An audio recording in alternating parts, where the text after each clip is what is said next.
Silence knows first, a Buddha reflection. I didn't notice it at first. There was something quiet in the background of my life. It didn't use words. It didn't explain itself, but it showed up in small moments. When I stepped back without thinking. When I sensed something before it was said. When I paused, without knowing why. For a long time, I trusted my thoughts more than this silence. Thoughts felt clear, logical, in control. But the more I followed them, the more restless I became. And the moments that felt most true were never the ones I had figured out. They were the ones that arrived quietly, before any explanation. It made me wonder, what is this intelligence that comes before thought? And what happens if I stop trying to control every moment and start listening to what is already here? The intelligence before words. You have felt it before. A moment when something in you moved without discussion, without analysis, without debate. Your hand pulled away from heat before thought could form. Your body sensed tension in a room before anyone spoke. You knew, quietly, that something was right or wrong before reasons appeared. I want to begin here with this simple recognition. Before words formed your identity, before stories shaped your sense of self, there was awareness responding directly to life. The Buddha saw this clearly. He did not begin with belief. He began with observation. He noticed that experience was already happening before the mind explained it. This silent intelligence is still functioning now. It does not operate through language. It operates through presence. It reads patterns without labeling them. It responds without planning. Yet because it cannot be easily described, it is often overlooked. The thinking mind values what it can control and define. Silence cannot be defined without losing its essence, so it is ignored or feared. And yet, the Buddha discovered that what frees you is not more thought, but clearer seeing. Not explanation, but direct contact. This is where we begin. Fear of silence. There is a subtle fear many people carry. It whispers that without thought there would be no guidance. Without constant interpretation, life would become chaotic, so the mind keeps speaking. It fills space with commentary, analysis, prediction. It believes it is protecting you. But notice what happens when mental noise slows. The body softens. The breath deepens. The nervous system shifts out of alertness. Safety begins to return, not because everything is explained, but because nothing is being forced. The Buddha observed that suffering grows from interference. Not from life itself, but from the resistance placed upon it. Silence is not the absence of direction. It is the absence of interference. When interference drops, perception becomes clearer. You notice more. You react less. Thoughts still arise. They always will. But when silence becomes the background rather than thought, something changes. Thoughts are seen as tools, not truths. They are movements within awareness, not commands from a fixed self. In this recognition, control loosens. The space that holds thought. Peace does not come from stopping thought, but from seeing thought as passing. The Buddha did not fight the mind. He watched it. He saw that thinking is something that happens, like wind moving through trees. Awareness is what notices the wind. Silence is not created by force. It appears when resistance softens. Many people try to reach quiet by pushing thoughts away. This creates tension. It is like trying to flatten water with your hand. The more you press, the the more it ripples. Silence is not achieved. It is revealed when you stop arguing with what appears. As this space becomes familiar, trust begins to grow. You realize you do not need to think your way through every moment. There is a subtle sensing that guides action and stillness alike. It is calm, grounded, and rarely dramatic. It waits without waiting. It responds without urgency. The Buddha saw that freedom was not found by silencing experience, but by understanding its nature. Thoughts arise. Thoughts pass. Awareness remains. When experience is left whole. Silence allows experience to remain whole. A sound is heard without being named. A feeling is felt without being analyzed. This directness carries information that words often distort. When you label too quickly, you compress life into a concept that can be managed. Anger becomes a story. Sadness becomes an identity. Fear becomes a prediction. The Buddha noticed that suffering grows when experience is turned into possession. My anger, my failure, my anxiety. But when a feeling is met in silence, it moves more freely. It is sensation in the chest, heat in the face, tightness in the stomach. It rises and falls like weather. Without commentary, it does not need to defend itself. Silence does not break life into pieces. It sees patterns without rushing to conclusions. It does not need to be right. It simply stays with what is happening, and in that staying, experience begins to soften. The moment does not owe you meaning. As silence becomes familiar, another assumption quietly reveals itself. Beneath the habit of explanation is a deeper expectation, the belief that every moment should mean something to you. The Buddha observed how craving hides inside subtle forms. Not only craving for pleasure, but craving for understanding. The mind demands that life justify itself. When meaning is unclear, frustration grows. When pain arrives without explanation, resistance hardens. But notice what happens when this demand loosens. A pleasant moment can simply be pleasant. A painful moment can simply be painful. Neither needs to teach you anything. Neither needs to confirm your identity. Life unfolds according to conditions, not according to personal narrative. When you insist that each moment fit your story, you stand apart from it. When you allow moments to be complete as they are, there is honesty, simplicity, a quiet easing of tension. Insight and Awareness Quiz. You may pause to reflect for a moment. Open the quiz tab on the right or check the section in the description. The questions will quietly reveal how you've been interpreting what you've heard. They invite you to notice the hidden logic beneath your reactions.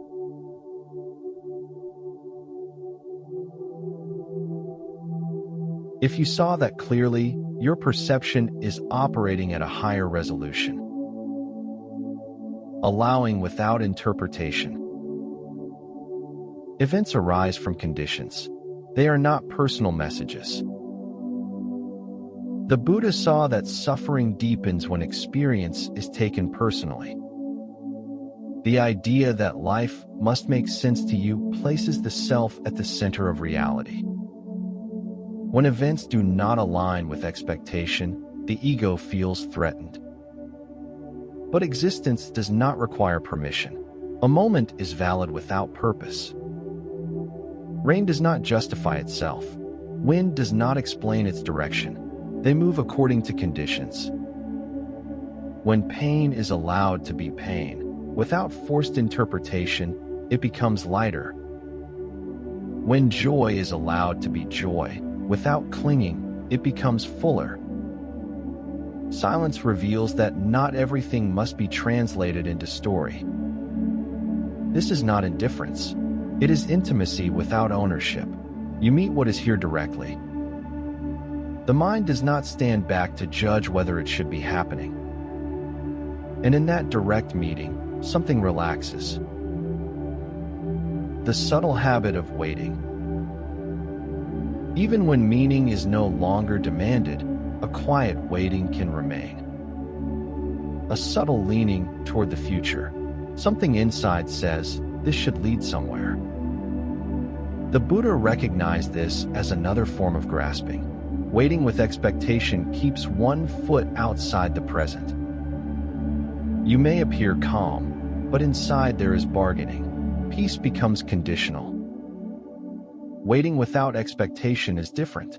It is alert without reaching. It is staying close to what is here without asking it to turn into something else. This requires trust, not in a specific outcome, but in the unfolding itself. When expectation drops, time feels lighter. Moments are not stepping stones. They stand on their own. Action arises from clarity, not from pressure. This is the middle way. Effort without forcing. Ripening without force. Imagine fruit ripening on a tree. It does not strain toward sweetness. It matures according to conditions. The Buddha used this understanding in his own awakening. He did not rush insight. He allowed seeing to deepen naturally. Expectation often disguises itself as hope. You sit quietly hoping for calm. You observe your breath, hoping for clarity. But when presence becomes a tool for future reward, disappointment follows closely behind. Without expectation, there is nothing to measure. You are not asking whether you are progressing. You are simply here. Insight appears when conditions are ready, not when demanded. This way of being feels humble. You admit you do not know what should happen next. And in that humility, the nervous system softens. Urgency loosens. Peace becomes steady because it does not depend on results. The question that creates distance. Better than asking why is seeing what is. When waiting grows quiet, the mind often makes one final attempt to stay in control. It asks why. Why is this happening? Why am I feeling this? Why did they do that? The Buddha saw how this question can create distance from direct experience. When discomfort arises, attention jumps into explanation. Instead of feeling tightness in the chest, the mind builds a story around it. Why is useful in practical matters? It helps repair a broken tool. But when directed toward life itself, it often becomes resistance disguised as intelligence. It seeks mental comfort rather than truth. Direct seeing asks a different question. What is here? This keeps you close to sensation, emotion, breath. It keeps you in contact rather than commentary. And in that contact, suffering often dissolves without being solved. From commentary to contact. When you stay with what is here, the body becomes teacher. Sensation replaces speculation. You feel heat, trembling, contraction. These are simple facts. They do not accuse. They do not judge. The Buddha described this as observing phenomena, not as self, not as failure. Just movement within awareness. When anger is felt as heat and tightening, it changes. It is no longer a story about who you are. It is energy passing through. Commentary builds identity. Contact dissolves it. The more you return to direct experience, the less authority the inner voice holds. It becomes one perspective among many, not the center of truth. This shift can feel destabilizing. The mind is used to leading, but silence reveals a deeper stability. Awareness remains even as thoughts rise and fall. Humility of not knowing. There is humility in silence. It does not claim to understand everything. It does not compete. It does not defend itself. The Buddha discovered that not knowing can be wiser than clinging to explanation. When you stop demanding answers, you become receptive. You listen more carefully. You notice subtleties in tone, in posture, in breath. Without constant interpretation, relationships soften. You respond rather than react. Ethical action becomes simpler. You sense alignment without constructing moral arguments. It arises from attunement. Silence does not withdraw from life. It allows deeper engagement. You are more available because you are not lost in internal debate. Stability that adapts. Awareness remains, even as all things change. Impermanence is not a concept.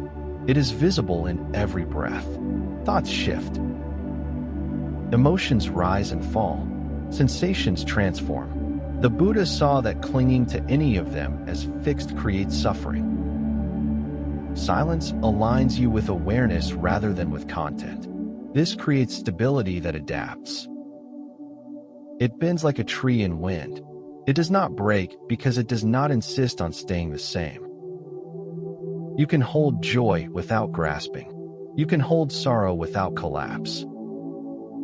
Awareness contains both. It is spacious enough for contradiction. This stability is not rigid. It is flexible. It trusts movement.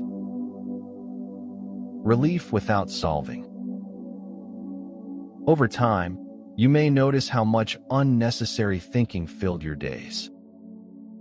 When it quiets, relief appears, not because problems are solved, but because pressure is gone.